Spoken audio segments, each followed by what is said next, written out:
Well, it is Friday, the 16th of June 2017. Good morning and welcome to Citizen Extra, a 4-hour show with the latest from the political arena and all your current affairs. My name is Wahiga Mwaura, and let's take a look at what you can expect coming up on Citizen Extra. Now, the Electoral Commission will not cancel the tender to print ballot papers awarded to a Dubai firm. IEBC says the National Super Alliance has failed to substantiate claims that State House influenced the 2.5 billion shilling contract. The Jubilee Party has also introduced a new twist to this controversy by claiming that NASA is fighting the tender after a rival firm fronted by its presidential candidate Raila Odinga lost out. We take a look at what options NASA has after IEBC took that hardline stance. Now, elsewhere, the Council of Governors has demanded yesterday that nurses return to work as they are participating in an unprotected strike. We host the Kenya National Union of Nurses Secretary General Maurice Opetu to talk about a 24-hour deadline that the Council of Governors gave the nurses to adhere to. And we carry on with news from the political front. Now, the National Super Alliance has also given the Director of Public Prosecutions, Keriako Tobiko, 7 days to take legal action against 7 cabinet secretaries and a principal secretary for campaigning for Jubilee. The NASA leaders also want KRA Chief John Jiriani prosecuted for lobbying for Jubilee, failure to which they will institute private proceedings against these officials. We examine the Election Offences Act to see what the law says about the conduct of civil servants during an election year. And away from politics now, in 1991, the Assembly of Heads of State and Government of the then OAU instituted the Day of the African Child for the first time in memory of the 16th June 1976 student uprising in Soweto, South Africa.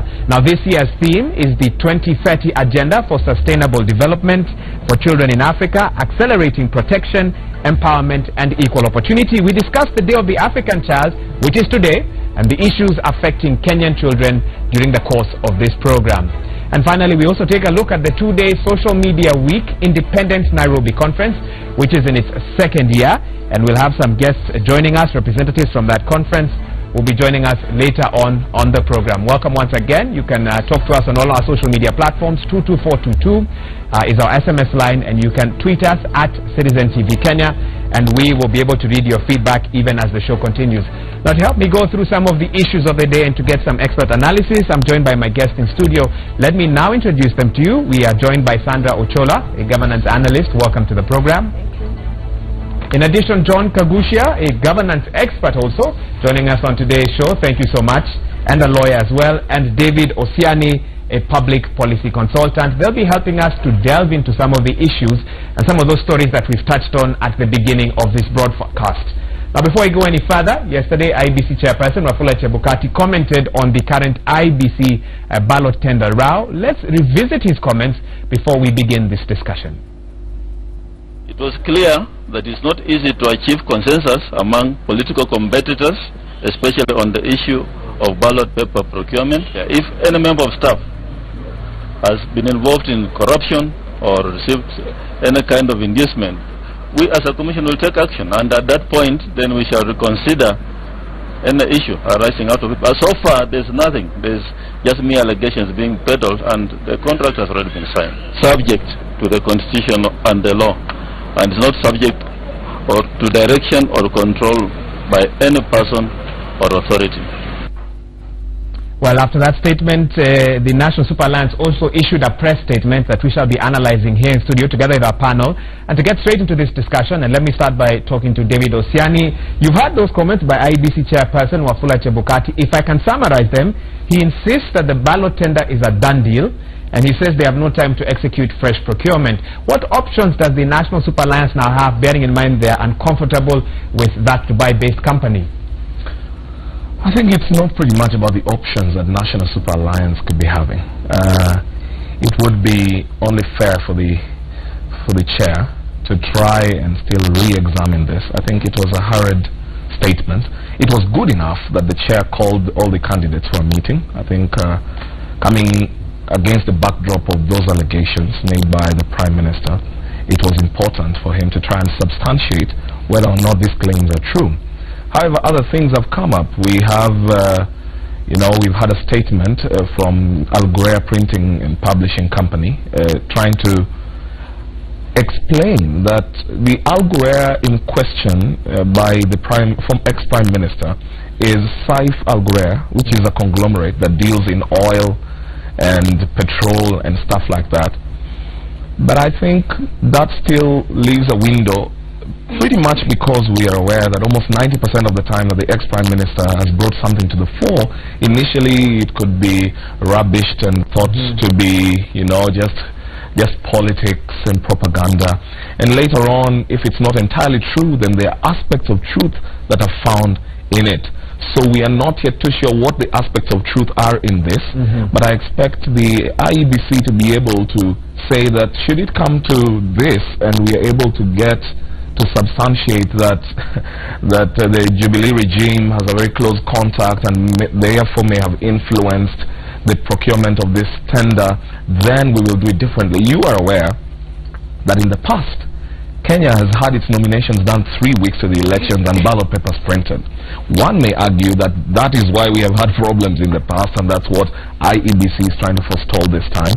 But be that as it may, I bet that the companies out there are able to do this thing differently. So maybe don't award it to PAL that is purported to have been pushed for by the ex-Prime Minister, and maybe don't award it to Al Ghurair if you substantiate that actually some of the Jubilee friends are involved. Maybe the question I should have then asked you, and you can briefly answer this because I want to get John Kagusha's opinion on this as well. The question I should have asked you is, if you were sitting on the commission right now, what solutions would you have, bearing in mind we find ourselves in a bit of a quagmire in regards to this row?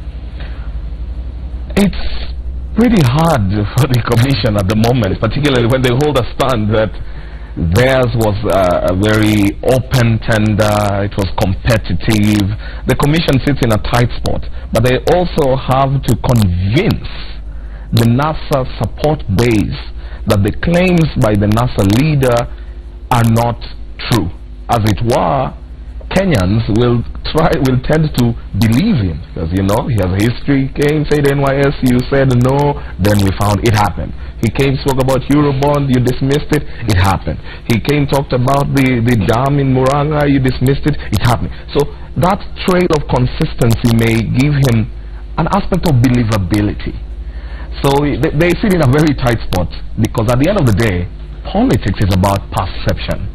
However right they are, will the support base of NASA, which is almost half of the nation, slightly more maybe, I don't know, will it be convinced and persuaded that IEBC are honest in this dealing? Now that is left to them. That's the big question. Yes. John, do you agree, do you disagree?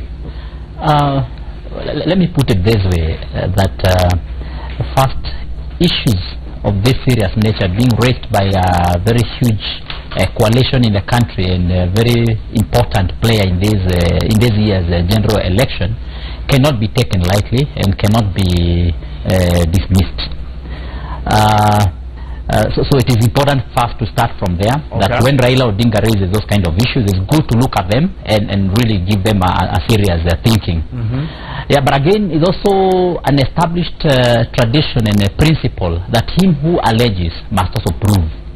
So when Raila Odinga and his party alleges that there is foul play in this particular tender, and then they go ahead to link one coalition or one side of the political divide into this company, then it's also important that facts are also put on the table. Don't you feel, however, that he's been vindicated by a picture on the cover of one of yesterday's dailies? No. Which showed a meeting at State House that raises more questions than answers? Not really. It shouldn't raise any questions actually, because when you have delegations coming from abroad coming to Kenya for business purposes and also for connecting with our country, and this has happened all the times. And I mean, these gentlemen came here as a Chamber of Commerce, and you know we also have Nairobi Chamber of Commerce, who really comprises the Chamber of Commerce across the globe. It is the business people. Those are the people who head those organizations. So if someone came to Kenya from Dubai to represent the Chambers of Commerce in Nairobi, and they met with Kitoni, and he has put it very clearly that the meeting which was at State House was not about the ballot printing. It was not about that particular tender. It was about business between Nairobi and Dubai. And of course, you know, there are many things that these two countries share in common, especially when it comes to business. So when you now collect photos, the past photos of someone who may have met the president in in one occasion or another, then of course you're missing the point, and that cannot be a fact or cannot be a point that can support these kind of allegations. You see, when now we say any person whoever came to Kenya or any person whoever greeted the president shouldn't win a tender in this country, then of course it would be ridiculous. It would be far-fetched. It would be creating a hill out of an anti-hill. So for you, we should not be as concerned as we, people should not be concerned as they are right now. No, I don't think the issues that have been raised are weighty, and I don't think there are facts which have been placed on the table. And I think to be fair, and to be very, very fair, I think what Raila Odinga and NASA principals needed to do is to, again, in the interest of time, put facts on the table instead of just throwing allegations and hoping, like Osiane would want to put it, that maybe it will turn out to be true, instead of leaving speculation. And we are counting days. If for sure there is any real fact, let it be put on the table, but don't just allege, because these are very sensitive issues, and these issues can cause a lot of disharmony and tension in the country at this very, very sensitive moment in this process, the electoral process. Let me also bring in Sandra Ochola into this particular discussion. Where do your views lie in regards to all the allegations back and forth that we had yesterday? What are Kenyans now to believe at the end of the day? Thank you. NASA has every right to, given that it's one of the key players in the August election, it has every right to raise questions with regard to the processes. Jubilee, given that it's been mentioned in the process, also has every right to defend itself. And we have seen that when yesterday one of its key speakers came out and said this is not true, we didn't have any linkages with the printing firm, and in fact we have evidence that points to the contrary, that in fact the NASA principal is engaged in one or another with another printing firm. IEBC, also given its mandate, has an even larger responsibility to ensure that these allegations, all these things that are being talked about, are put on the table, are made open, and people discuss them openly so that we know where the truth is. Unfortunately, in between all these discussions, it's the institution that is suffering, and it is the voters who might end up suffering if indeed the elections, we don't hold our elections in August 3rd. And for me, Maura, one thing I'm seeing is as a community, we lack trust. Trust in our political processes, trust in each other, trust in our leaders, and most unfortunate is that we lack trust in our institutions.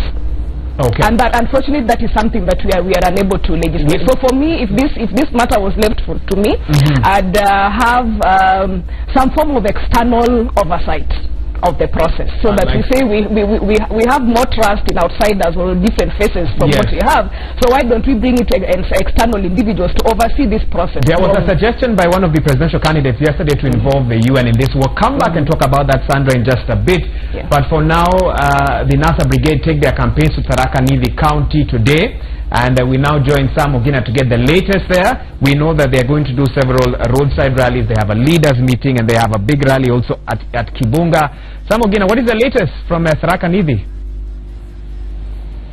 Well, thank you so much, Wahiga Mahura, coming to you live atop of the Solution Circle building in Chuka Town just at the background there. Well, what we expect is the entourage, that is the opposition entourage, arriving here any moment from now. We are told at around 10 in the morning. They're going to land here in Chuka, and then from their landing spot, they're going to have several roadside addresses. The first point, of course, being Chuka Town at the background, and then from there, they're going to snake through all the way to Kadhuana and have a rally at Kibunga, where they're going to have now the final rally for the day. They're going to have at least 5 roadside addresses, and then the roadside addresses are going actually to now culminate into a final public rally at Kibunga within Tharaka Nithi County. Of course, what is actually interesting with the opposition tour here in Tharaka Nithi County is when you look at who is actually the NASA chief campaigner, we are reliably told that that is brother to majority leader of the Senate, that is Professor Kithure Kindiki. The brother actually is the chief campaigner, going by the name of Professor Isaiah Kindiki. And Isaiah Kindiki, of course, who will be leading the NASA campaigns here in Tharaka Nithi County. Of course, we've been able to see also that the Orange Democratic Movement, which is largely in the opposition, has at least 5 candidates who are vying for various seats from the governor position, really, all the way to the MCA seat here in Tharaka Nithi County. So it is something quite peculiar, given that Tharaka Nithi County is considered largely a Jubilee stronghold, as it were. Well, the opposition brigade will be landing here at any moment from 10 going forward. Of course, all the principals led by Raila Odinga, Kalonzo Musyoka, their running mate, and Moses Wetangula, Musalia Mudavadi, all these leaders expected here in Tharaka Nithi County to kick off a 2-day tour of the larger Meru region, because after Tharaka Nithi they're going to move into Meru County tomorrow. Also in Meru County they're going to have various roadside addresses. They're going actually to have 2 main rallies tomorrow in Meru County. Of course, the opposition moving away from their perceived stronghold regions, from moving away from their comfort zone, now trying to comb through perceived Jubilee strongholds, just try to make inroads, probably to win a few numbers and chip away that strong support that Jubilee has in these particular regions. Of course, we are able to see previously in their campaigns, especially when they tour a particular region, they will have a particular message actually coined for that particular region. And given that the larger Meru region is actually a region that Mira is the thriving economic activity, we're going to see, we are actually awaiting to see what message the opposition will have for Meru residents.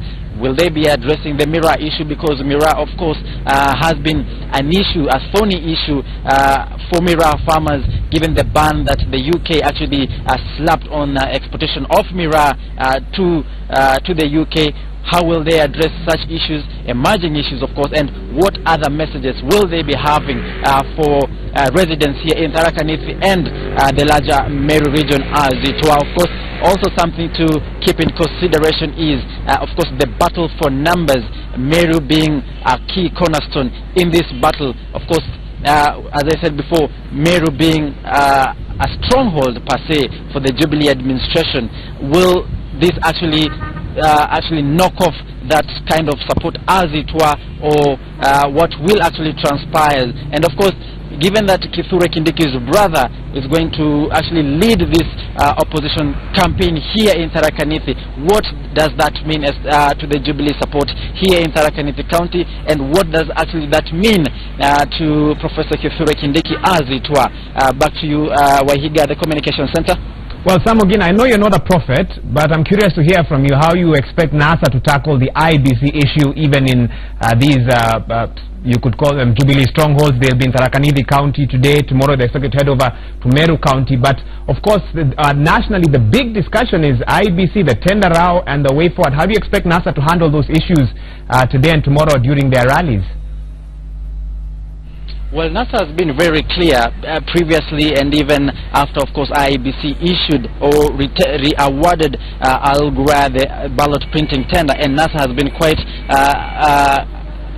consistent, really, saying that if issues that they raise are not addressed, then they are going to have another avenue of addressing such issues. And of course, previously we saw the opposition threatening to boycott the elections as one of the avenues. But when, of course, Musalia Mudavadi issued that press conference linking the president and State House operatives to the Al Ghurair printing farm, they said that if IEBC will not be addressing their concerns, if IEBC does not cancel that particular tender, then they're going to actually move forward to the second stage, of which they did not expound which particular second stage this would be, but they said it will depend on how IEBC handles their issue. If IEBC is not committal, then they are going to move into that particular second stage.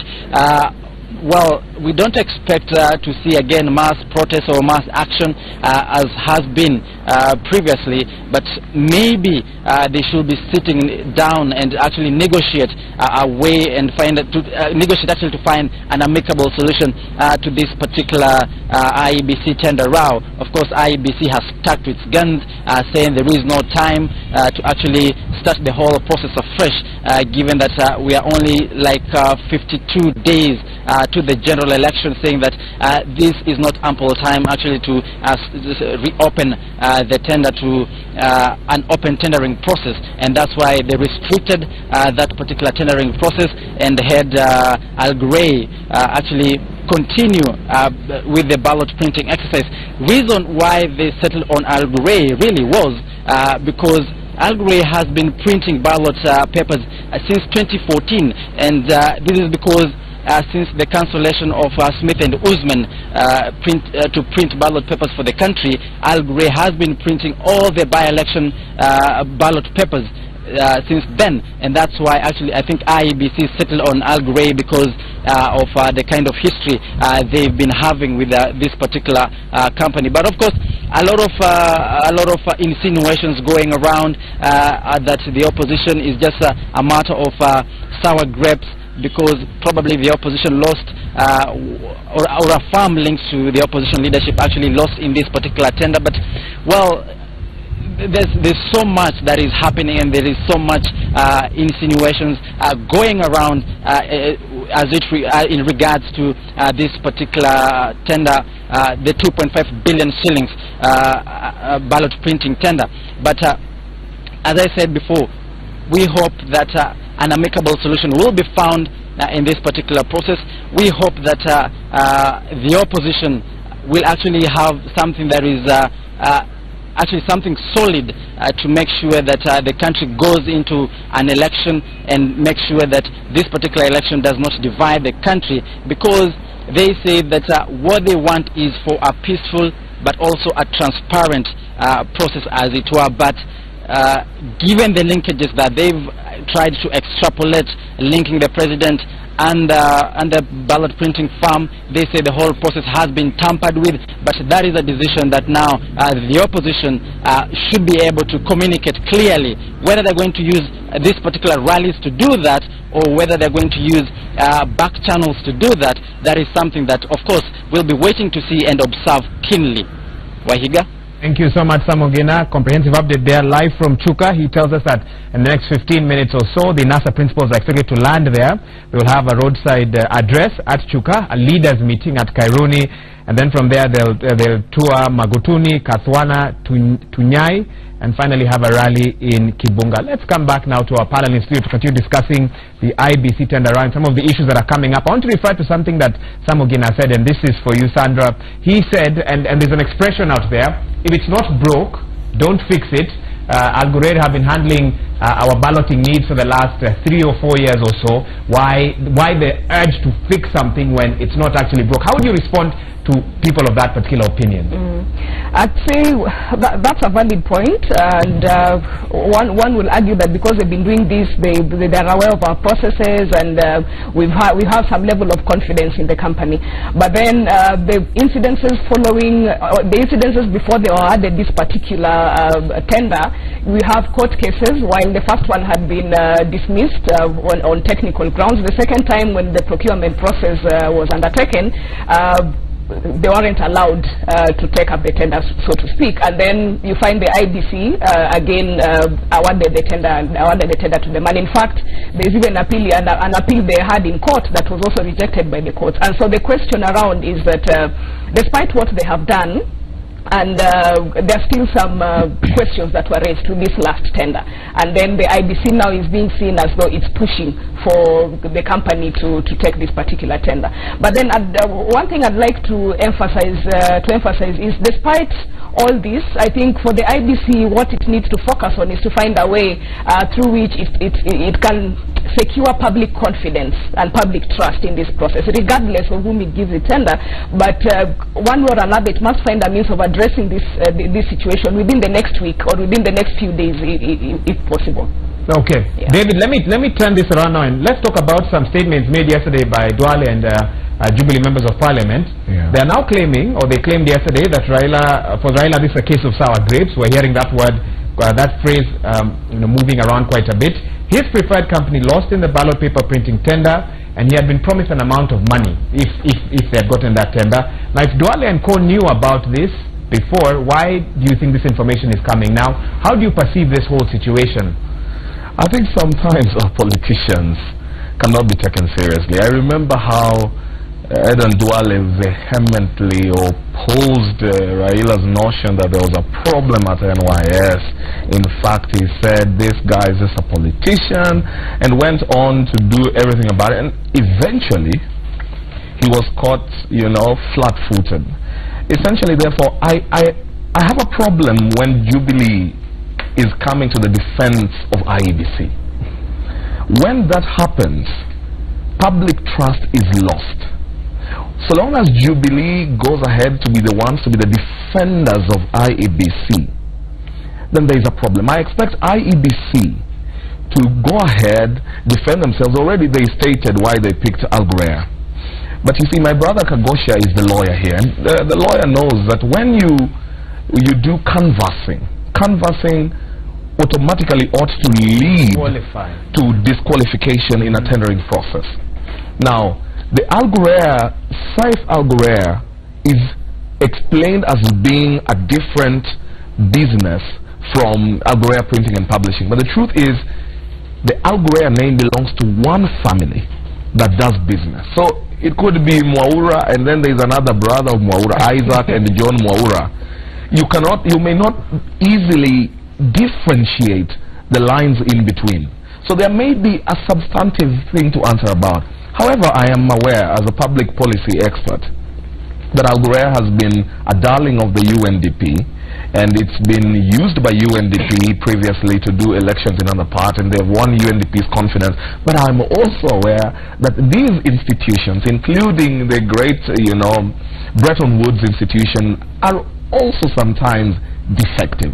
At the end of the day, it's the people running them. So the fact that they have been doing this for UNDP doesn't necessarily, you know, make this blame go away. The fact that they have done our elections, by-elections, since 2014 is itself not an enough impetus for them to say, now we can do this. Is a general election, Maura. We have almost 19 million voters. It's not the 50,000 voters in a by-election or the 300,000 voters in a by-election.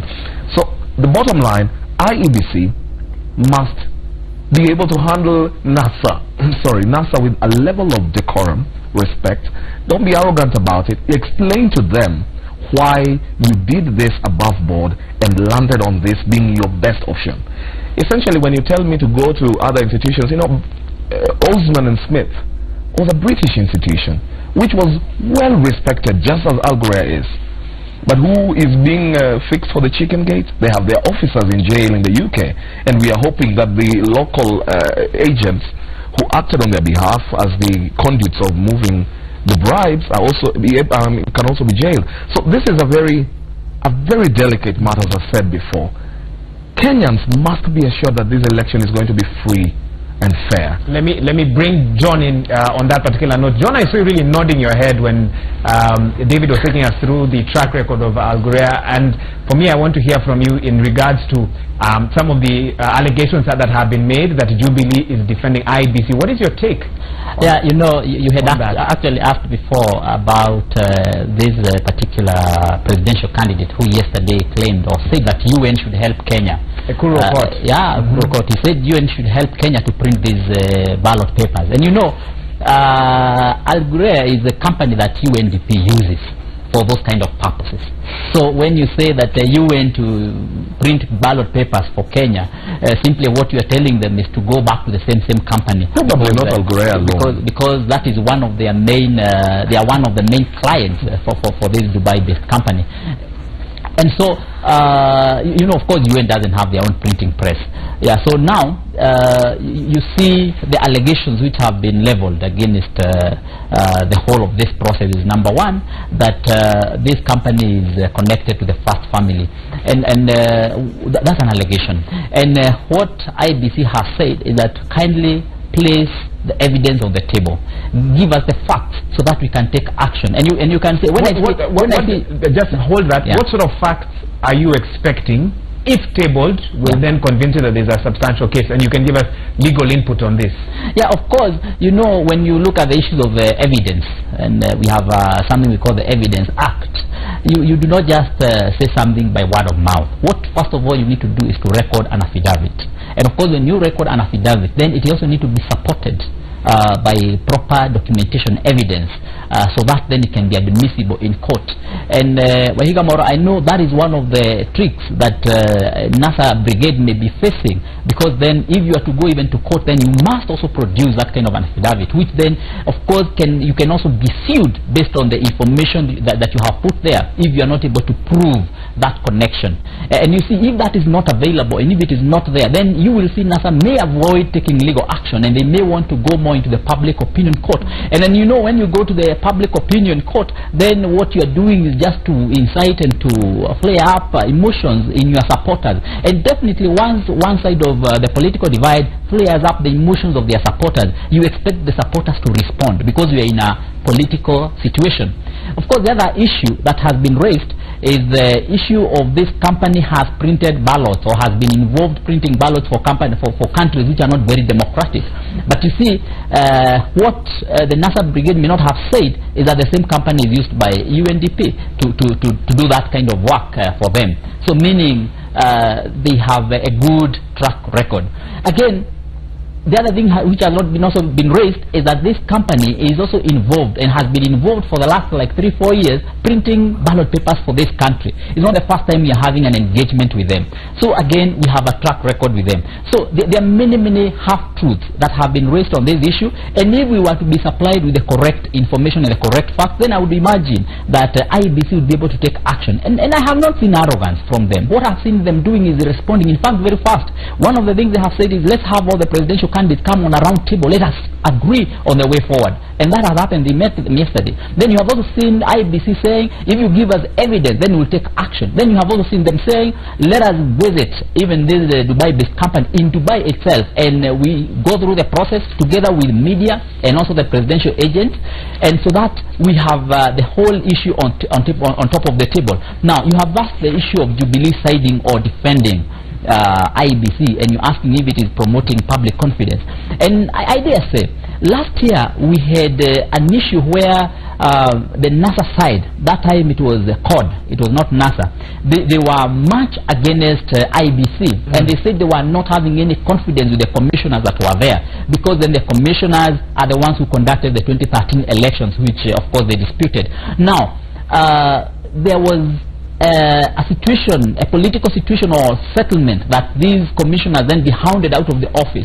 And you know, they were hounded out of the office unconstitutionally, because then it was supposed to be a political settlement. And you see, that happened. And the team that came on board then was as a result of consensus between the two sides, or the two divide, I mean the political two wings. Can we get that consensus now? And you see, when we got that consensus, it was then expected that because all of us have participated in this process, then the referee now is a referee who is objective and who is supposed to help us get to a match that is going to be fair. But now you see, one side of the divide again have continued beating the referee every side, every time, and putting so much pressure and poking holes at every single moment, putting barriers to the referee in terms of helping him to get the match going. And then of course, if we are all interested in this game getting to the end, then you have someone must talk and say, no, I think let us play the game ourselves, leave the referee aside, let the referee continue doing his work as we ourselves then engage. Let me engage Sandra now on something in a press release yesterday from the IEBC signed by Wafula Chebukati. He says that the commission reckons that we may not all agree on decisions that are key for the success of the coming election. However, the commission is bound by the provisions of Article 249 of the Constitution, which obligates the commission to protect the sovereignty of the people of Kenya. In doing so, the commission is only subject to the Constitution and the law, and is not subject to direction or control by any person or authority. Listening to a statement like this, and of course, you know, we are not mind readers, but I'd like to get your opinion on this. Is this a sign by the IEBC that moving forward you might not see as much engagement from us in regards to this, that the matter of tendering is done and dusted? Sandra? I think for the IBC, it's working hard at stamping its authority, because it's received so many blows from all ends, and particularly from NASA over the past months, and so it's trying its best to maintain its credibility. It's trying its best to address any shortcomings that might be there, and I do commend them for coming out, like my colleague has said, for trying to address these issues and engaging all the other stakeholders. But just like I said before, all these half-truths that we are listening to are damaging our institutions. And I think for me, it's important for us to have two things.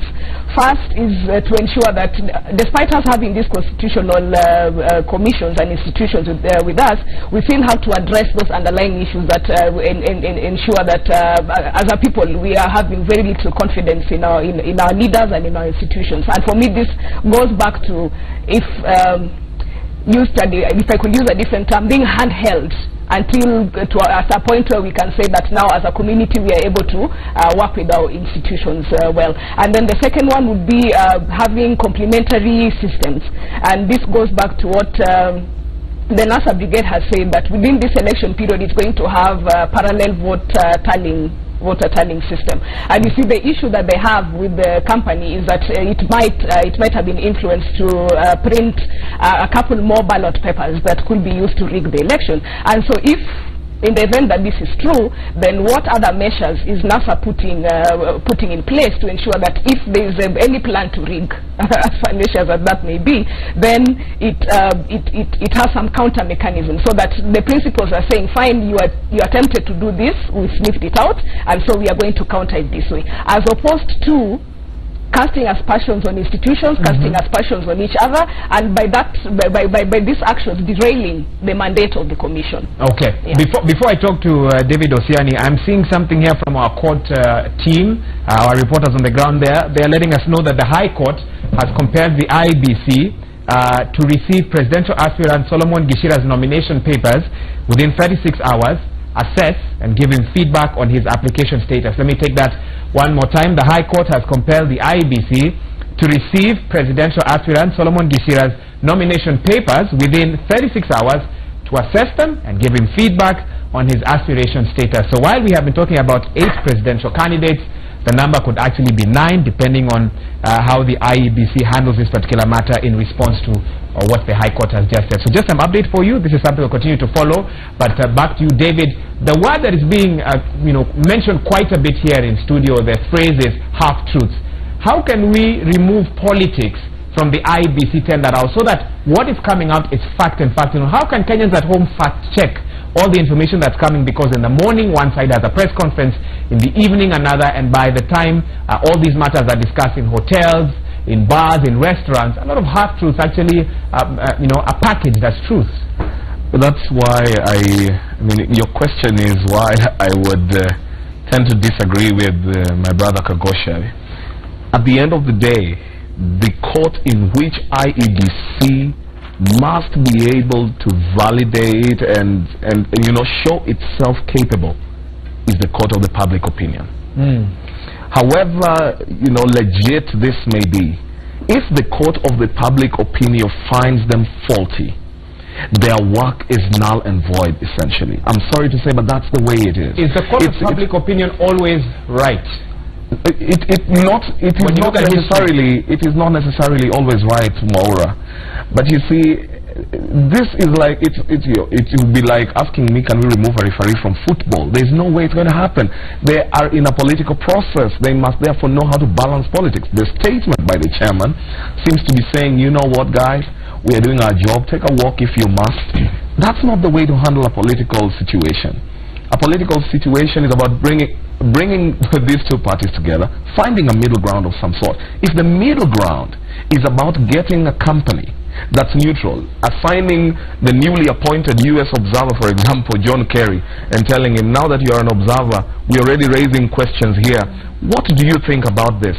Are you able to assess? Are you able to rein in? Because the UNDP does not necessarily have one printing company. The way companies work out here, they have 3 or 4 that they rely on, that they think are good. So Al Ghurair may be just one of them. Should this demand that a new company be given the tender? So be it. If that's going to be peaceful for us. Because the elections, the tensions in this country, Wahiga, are already too high, and that's not to scare anyone. They're already too high. We see, touch, and feel them everywhere. Let's not aggravate this. Let's just do what is going to be perceived as right. Thank you, David. We conclude this debate on that note, of course, but Citizen Extra continues. This is the end of the first hour. We'll be back shortly, and when we return, we'll be talking about the NASA strike. We'll be talking about NASA's war on cabinet secretaries. We'll also take a look at the Day of the African Child and a bit of social media as well. You're watching Citizen Extra live on Citizen TV.